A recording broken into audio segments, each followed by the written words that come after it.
Hello and welcome. In this video, we're going to be talking about a game that I'm looking forward to. This is a game known as Tethered Descent. Now, I do have to mention that this game is still in development. It is currently closed. However, it did open up back in July for a brief moment. So all of the footage is going to be pre-alpha testing footage. However, that's kind of the surprising part. For a pre-alpha testing period, this game really shocked me. Now, before we get into that, I feel as if the most important part is explaining what the game is. So if you've ever played a game like Minus Descendants or any similar game, then this is going to be pretty much in the same ballpark as to what to expect.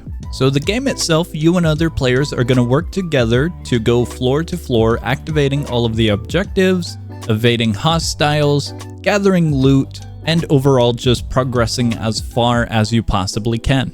As you travel along, you'll learn more about the entities around you, learn about the different environments, and the items that you can come across. Some of these items will be consumables, some of them you can craft, some of them are going to be pieces of information that'll give you a little bit more help for your future runs. Additionally, as you progress, you'll be able to earn some currency, and with this you can purchase a few items in the main lobby. Now that we've got that out of the way, if you have indeed played Minus Descendants, there is one major issue with games pretty similar to it, and that is wait time. In Minus Descendants, you're traveling by an elevator lift. However, there can only be one operating at the time. Some games that are very similar have altered the formula to use a teleport system, so that way no one is waiting for a singular elevator for quite a long while if someone very skilled is doing a hefty run. During the pre-alpha testing, there were multiple options to take a private elevator with a group of friends instead of waiting for the one in the lobby. However, having this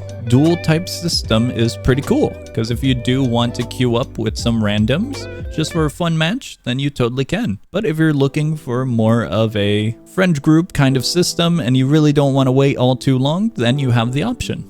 Additionally, in games like this, you'll have a huge amount of information, a huge amount of items that you can interact with, and a huge list of different entities. And this is where it surprised me. This pre-alpha testing had a large list of different entities, items, and a wonderful design for the game. I really did enjoy the different environments that we were traveling to, the style of the builds, and the overall entities themselves. As we got further and further, we got into some really wacky situations, and it was very fun to see pretty fleshed out and chaotic entities try to hunt us down. The amount of content that was already packed into a game that is still in development was really shocking.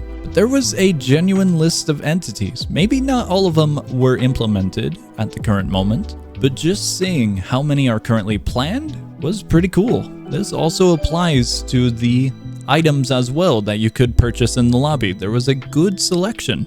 The quality of the build and environments, as mentioned, was really awesome, and it was enjoyable roaming around the different floors.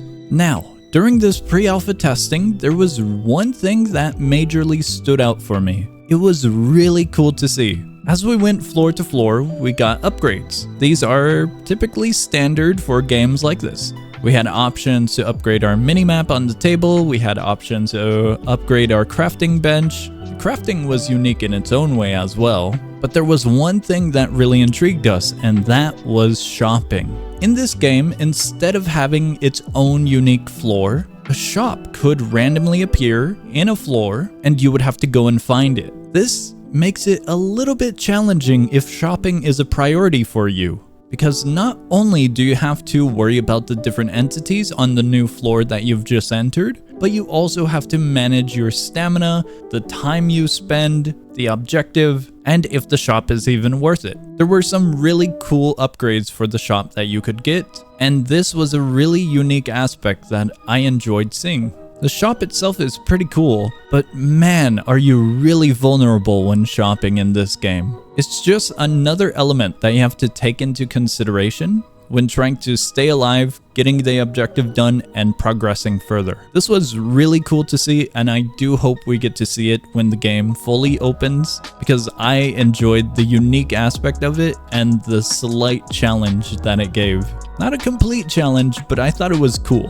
Now, with all that said, since it is still in development, there is a lot that we might not see and a lot that we might additionally see. Stuff can easily change during development, so not everything that you've seen in this video might make it. But I really do look forward to seeing the end result of Tethered Descent, and I will definitely be checking it out again if I do get the opportunity to.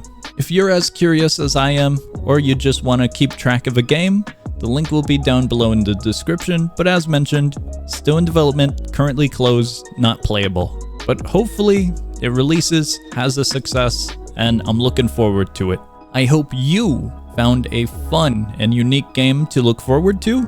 If you are looking for something currently to play, check out the channel. I have a huge amount of content on the channel going over a huge variety of different games, and hopefully you'll be able to find something that looks interesting. Other than that, I hope you enjoyed the video, and that's gonna be all from me. I will see ya.